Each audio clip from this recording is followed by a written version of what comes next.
નમસ્કાર, મારું નામ ધ્રુવ છે. હું એક ખાનગી કંપનીમાં નોકરી કરું છું.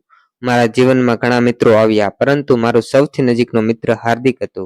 અમારી મિત્રતા બાળપણથી જ હતી. અમે સાથે ભણ્યા, સાથે રમ્યા અને જીવનમાં દરેક ખુશી અને મુશ્કેલીઓમાં એકબીજાનો સાથ આપ્યો.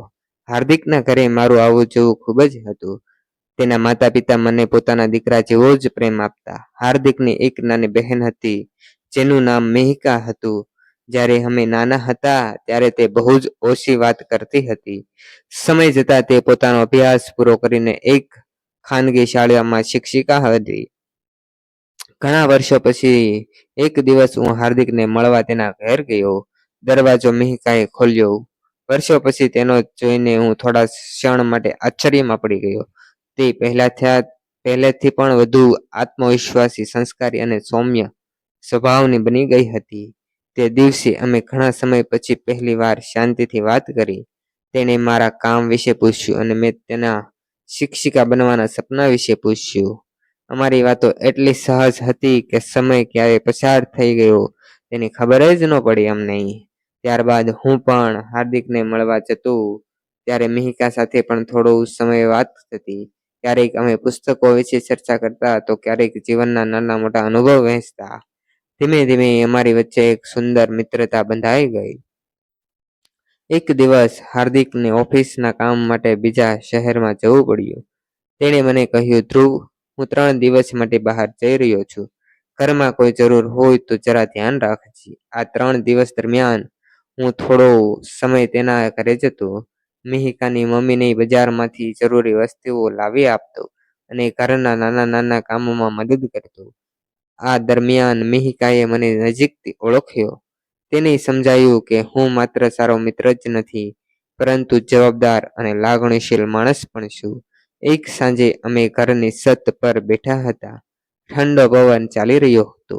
મિહિકાએ કહ્યું, ધ્રુવ, આજના સમયમાં નિસ્વાર્થ રીતે બીજાની મદદ કરનારા લોકો બહુ ઓછા હોય છે. મેં હસીને જવાબ આપ્યો, સંબંધો સાચવવા અને મોટા કામ કરવાની જરૂર નથી.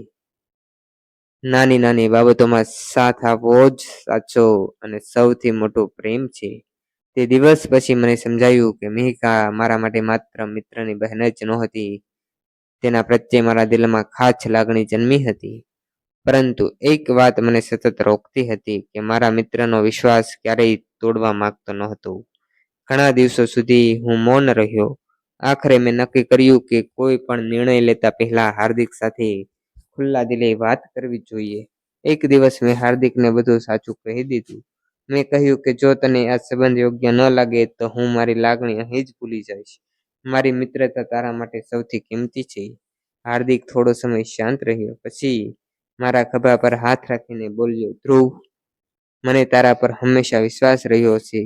જો મારી બહેન પણ ખુશ હોય તો મને આ સંબંધ સામે કોઈ વાંધો નથી.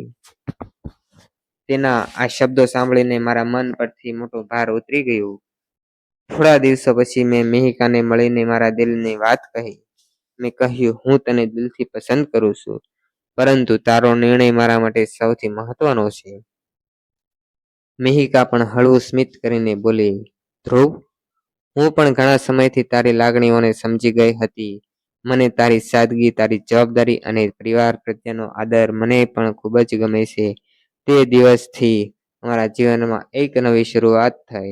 બંને પરિવારો મળ્યા, સૌએ એકબીજાના વિચારો સમજ્યા અને ખુશીથી અમારા સંબંધને સ્વીકાર્યો. થોડા મહિનાઓ પછી અમારા લગ્ન થયા.